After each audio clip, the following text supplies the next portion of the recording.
Let's go. Gym day 44. And we're finally back on some legs.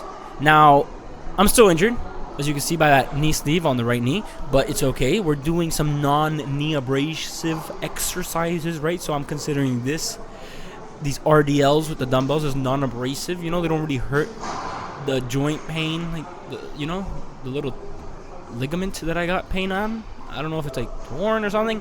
Who knows? But I don't like doctors, so we're just sticking through. So yeah, we're doing these RDLs. They're with the hundreds. Nice, calm. This is literally going to be my only, no, not my only hamstring actually. I do some kettlebell swings, so that's a little hammy, I guess. But yeah, we're just loading these heavy, just trying to get some good engagement on those hammies, man. It's been a while since they've gotten any good, like, engagement. So these felt a little funky, a little weird, but not horrendous. Just not completely used to them anymore. The arms are bulging out though, goddamn. The difference between the arms and the legs now is crazy, man. Look at it. Oh my god. It is what it is, but usually I used to not like aiming for lower than the knees, but recently I've just liked the stretch of it.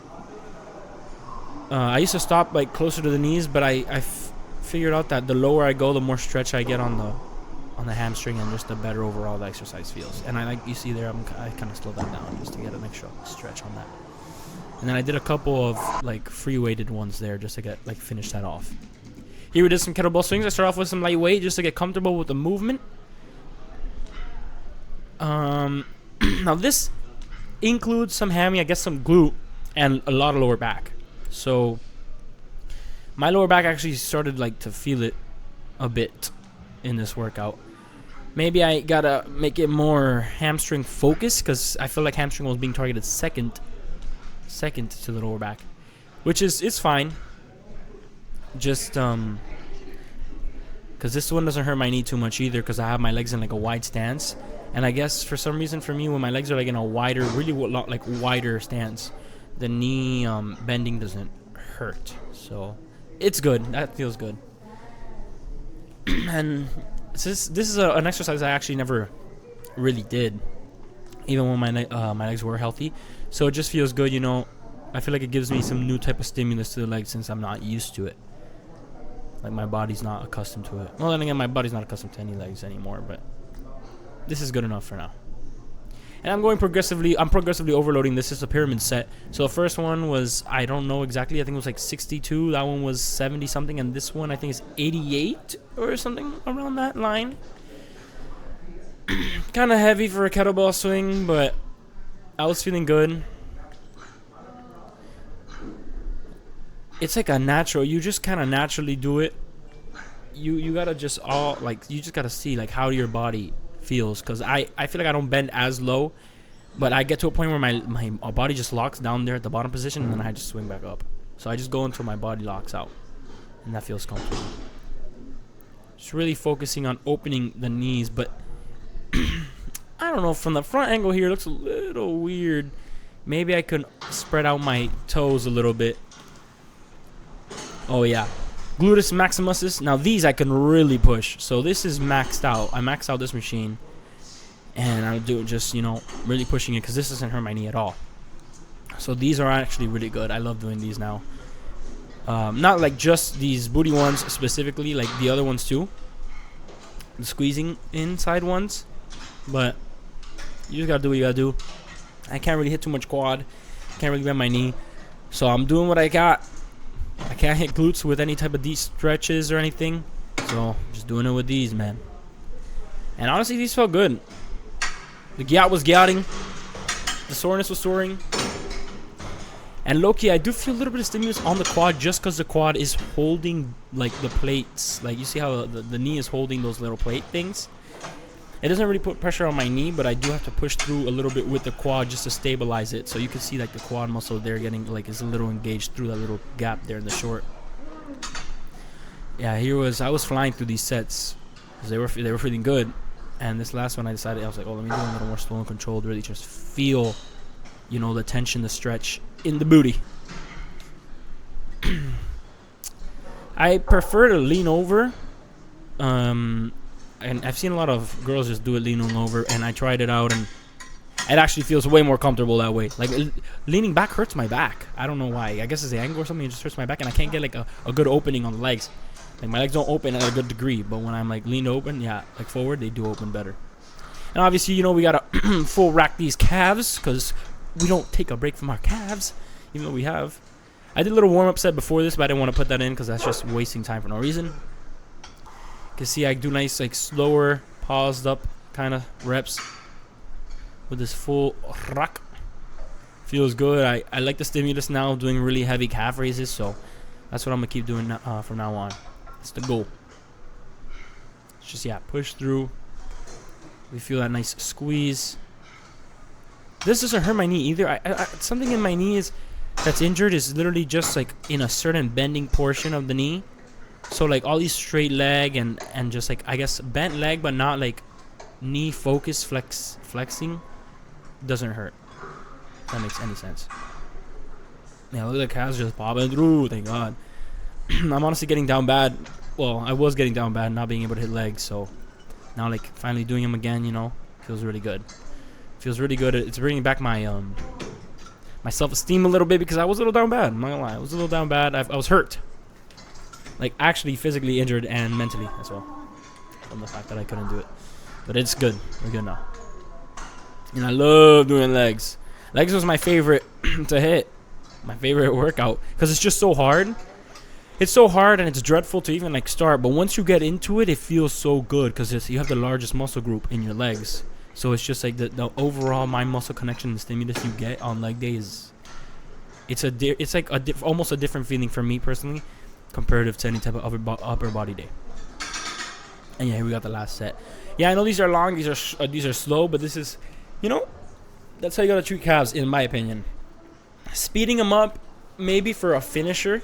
You know, doing like quick reps for a finisher would be alright. But for your actual sets, slower, controlled reps, I feel like is the way to go. In my opinion. I don't know. The proof is in the pudding. I think my calves have gained good size from this method. But I've also done a lot of calves throughout the years. I started doing calves before I even started going to the gym. I would do them here in my room. It's one of the exercises I would really target, isolate. And I would do those really fast. Because I would do jump rope, and then I would do literal calf raises until failure. Which is, you know, it's alright. Jump rope is definitely a calf burner. So, if you guys never tried that out, I would say try it out. But yeah, we just need a different type of stimulus nowadays. You know, we need this heavy weight stimulus. I used to also do them on, what is it, like a squat? Hack squat? Or something like that? Or like a leg press, where you just put your calves at the bottom and you push through there. Because that's easy to load. It's easy to load, and you can really progressively overload with that. Because this one, for some reason, it used to annoy my back. Because my back used to hurt a little bit. So doing it here, standing up would hurt. But we're back into it. And yeah, we're just doing little drops here. Finish off a little burner. Nice, slow, free weighted. I mean, no weighted, basically. Set. See a little pogo jumps there. Tempo jumps just to finish her off. Squeeze through, and yeah, my calves were dead already. You see, I'm not getting that full ROM. I'm like, all right, let's stop it. And here we go, the dreadful one. I know I was talking mad shit about the knee flexion, but you can see the angle of my knee does not go below 45. I did that on purpose because I figured out that at a certain angle before 45, it doesn't hurt at all. So I don't have to go, like, if I go too deep, it starts hurting. But here it doesn't hurt. It gets, I mean, there's a, I think this is at the lowest setting. But there's a setting right before this, which I do try, I think, on the next set, which goes a little lower. And that one I was feeling a bit of pain. But I used it more for, like, almost a rehab-ish exercise. Just to, like, it wasn't really any type of pain, but I could tell, like, the pain would start there if I were to go any lower, is what I'm basically saying. You know, it was like a little, not a stretch, just like a little bit of pressure on the tendon or whatever part of my knee that's injured, and I would feel it. And I'm already, what, month and a half of injury, so I feel like maybe a little bit of physical type of therapy, nothing too intrusive or intensive, would do me good at this point. That's what I did with the pec, and I mean, my pec is kind of better. It's like almost healed. I don't really get pain like that anymore. It's just sometimes I find it have some weakness. So yeah, we're doing some partial leg raises here, but we are progressively pyramiding them up. I'm going heavy. Yeah, here you see that was the lower one, and that felt a little weird. So I was like, all right, we're gonna just change that up a little bit, buddy, so you don't feel that. Yeah, it was a little bit too intense on the knee there, and I just decided I'll just, you know, partials again. Which kind of sucks because I really liked the lower portion of this because you get the full stretch on the quad. And then for me, sometimes I would only do lower portions actually just to finish because it would really target the upper quad. That's just me personally. It would target that third head that goes down in the middle of your quad, which a lot of people don't have and a lot of people don't really know how to target. And if you're someone who doesn't do squats like me, don't really like, you know, these type of partials at the end we're good. Yeah, we're just doing little patella holds and stuff. Strengthen all type of parts of the knee. Just make sure my knee is rock solid, you know. Yeah, this shit was burning though. Especially since I'm not used to this machine. It was burning. Just doing nice holds. See the difference on the on the bending there. I could bend the left one, no problem.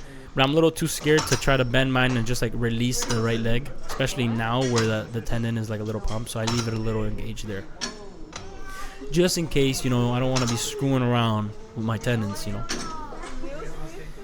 And then now just to finish off, some more tempi. Now this might be a little too much volume or not. I can't tell. Only time will be able to tell. But for me, it's like lightweight, just calm, going through the reps and feeling the burn on the quad. It's nothing like too much for the leg of mine. Here's the final set just to finish her off. I really want to do straight quad focus, so that's what I was attempting to do here. It's really oh, wow, it's heavy. Heavy. I was like, let me fix this knee sleeve, the knee sleeve, and just try to really feel it in the at least the top quad. You know, I mean the front quad, the lower quad. That's what I mean, because that's where I'm getting the most engagement here. That's where I'm really pushing through. Which is, you know, alright. I'm not getting the craziest stretch, but as long as I feel the burn, at least I can do, you know, muscle maintenance instead of just losing my gains. Again, look at these arms just popping through. Gains. I got to hit legs soon again, so you'll probably see legs again on this channel. You know, I'm proud that I can kind of do them again. I mean, these aren't the most efficient or my favorite type of exercises, but this is what I gotta do. You know, there's pain in the struggle. There's beauty in the struggle. Beauty, beauty. Oh my god, these sets are so long. I don't know why I'm doing them so long. I guess because it's just such lightweight that it's too easy. So I gotta do so many reps. But wow, I didn't realize it was this long until, you know, you watch it back. Maybe I'll cut them down next time a little bit. Next time I do legs, because this is a little OD if I'm being honest. Can't even see me do the inner thigh. Fine, I'll finish off the abductors. There we go. Max out this to the point where I had to add a little 25. I wanted out of 45, but the 45 doesn't hold because there's a little bar at the top there that it would hit. So the 25 is the only one that works, as I could see so far. But you see, I haven't really lost too much leg gains, thank God. My leg gains are still good. You see the hammy is pumped, the calf is pumped, and the quad is kind of pumped from that last exercise, so we're just doing the abductor here. Nice squeezes. This angle is crazy wide. Crazy looking. Oh, nice, slow and controlled. Really focus on that end. Squeezing at the top. Not bad. Not bad. I would definitely recommend trying, you know, different variations on every type of exercise, but on these specifically, this is a good one. I love the squeeze on this. This is a muscle group I definitely neglected for a long time. I've only started doing them pretty recently. Even before my injury, I had only done them for like 2-3 months. And thank God my boy Pete technically I think is the one who put me on, because he said it helps for hops for basketball. And so I've finally been able to do them, and I've definitely seen a change in the thickness of my leg, just because there's that muscle that was kind of a little underdeveloped, I would say, in comparison to the rest of my leg. It's not like that anymore. It got quick growth. I feel like legs get quick growth, especially if you give them good enough stimulus. They're gonna grow fast. So really put in that work and intensity. Eat a lot, and your legs are gonna boom. They're gonna boom. And here, just to finish off, decided to do some patella tendon, not patella tendon. What is this? Shin workouts. Just to strengthen up my shin a little bit, because I haven't really been putting my shin through too much isolation training. I did a little more of this at the end, but I didn't want to show that because this video is too long, and I also did abs, but I didn't want to show that because this video is, again, a little too long. So I just wanted to finish it here. It was a good leg day. Hope the next one's good. Peace out.